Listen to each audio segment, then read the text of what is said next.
नए साल पर जब सभी लोग जश्न मना रहे थे, तभी दिल्ली में स्कूटी से जा रही 20 साल की लड़की को कार सवार टक्कर मार देते हैं। टक्कर से लड़की कार के नीचे फंस गई और करीब 12 किलोमीटर तक सड़क पर घिसटती रही।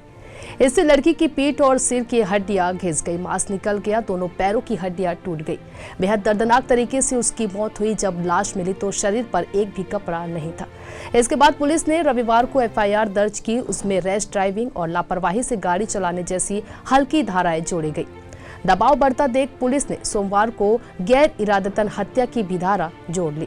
इस मामले में दिल्ली पुलिस की जांच में सनसनीखेज खुलासा हुआ है। दिल्ली पुलिस का कहना है कि जब हमने मृतक युवती के रास्ते का पता लगाया तो सामने आया कि वह अपनी स्कूटी पर अकेली नहीं थी। हादसे के वक्त उसके साथ एक और लड़की थी। उसे हादसे में हल्की चोट लगी है। घटना के बाद वह घर चली गई, लेकिन मृतक का पैर कार में फंस गया, जिसके बाद उसे आरोपी 13 किलोमीटर तक घसीटते हुए ले गए। मृतक के पैर कार के एक्सल में फंस गए थे। पुलिस ने लड़की को ट्रेस कर लिया है और उसका बयान भी दर्ज करेगी। लड़की का बयान मजिस्ट्रेट के सामने भी दर्ज होगा।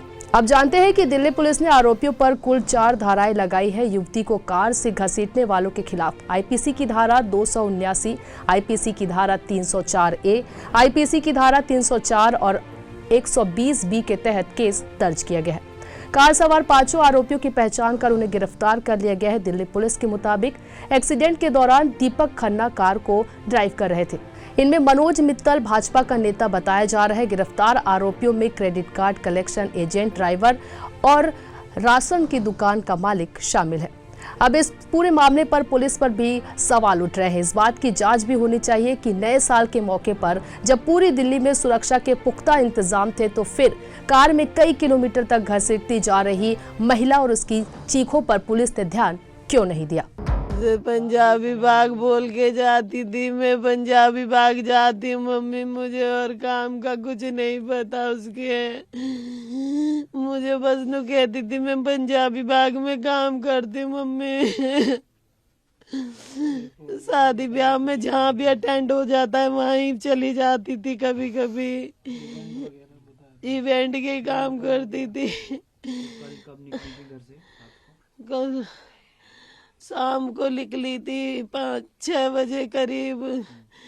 यार मेरा आज कहीं इवेंट है, मैं आ जाऊंगी। फिर मैंने 9 बजे करीब कॉल करी। फिर कंझावला थाना जो रोहिणी डिस्ट्रिक्ट के अंदर आता है, वहाँ पे एक कॉल आई थी जिसमें ये बताया गया था कि किसी कार से कोई व्यक्ति लटका हुआ खींचा जा रहा है, ड्रैग हो रहा है। उसके बाद वहाँ की पुलिस ने जब कार नंबर से आइडेंटिफाई किया तो उसके ऑनर और जो कार के ऑक्यूपेंट्स थे उनके बारे में पता चला। जब हमने उनको एप्रीहेंड करके उनसे पूछताछ की तो उन्होंने बताया कि सुल्तानपुरी के इलाके में एक स्कूटी के साथ उनका एक्सीडेंट हुआ था। और जहाँ एक्सीडेंट हुआ तो वहाँ जब हमने वेरीफाई किया तो वहाँ पे एक स्कूटी टूटे हुए हालत में मिली भी थी।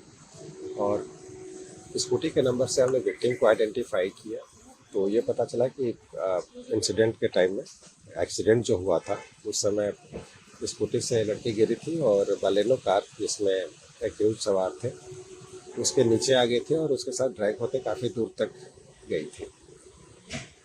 एक्यूज की ये दलील रही है कि कार के शीशे बंद थे और म्यूज़िक काफ़ी हाई वॉल्यूम पे था, इसलिए उनको पता नहीं चल पाया। और सड़क भी उबड़ खाबड़ थी, इसलिए वो पता नहीं कर पाए कि गाड़ी के नीचे कोई व्यक्ति है या उबड़ खाबड़ होने की वजह से गाड़ी पे बम्प है। काफ़ी दूर जाने के बाद उन्होंने रियलाइज़ किया और उसके बाद फिर बॉडी डिसेंटेंगल करके वहाँ से वो फिर भाग गए। बाद में हमने उनको पकड़ा है। जो इनिशियल इन्वेस्टिगेशन में इस्टेब्लिश हुआ है वो ये है कि फैटल एक्सीडेंट है और एक्यूज के पार्ट पे ये गलती रही जो उन्होंने रुककर विक्टिम को देखने के बजाय ड्रैग करते हुए गए और काफ़ी दूर तक बॉडी गाड़ी के साथ खींचती रही। फिलहाल लगातार अपडेट रहने के लिए बने रहिए न्यूज़ प्लस 21 पर। आपके हक की बात।